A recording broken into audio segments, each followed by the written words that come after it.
A wetland is an area of land that is either inundated or saturated with water permanently or seasonally.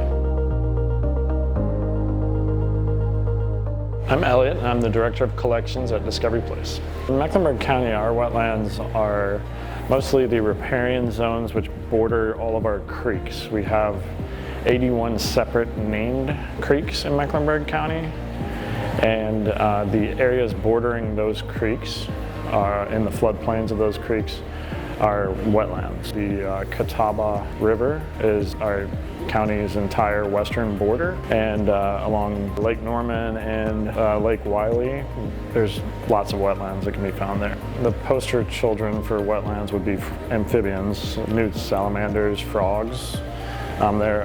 If you find one of those animals, you're most likely in a wetland or very close to a wetland.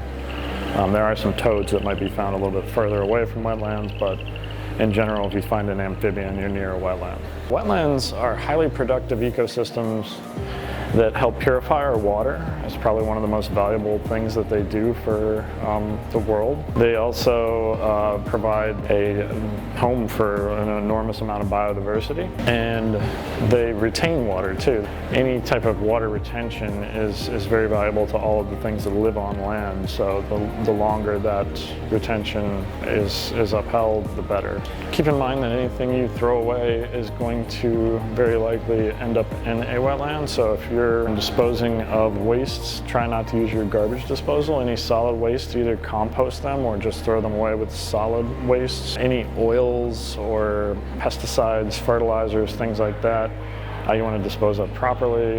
Use all natural products whenever possible for pesticides and fertilizers.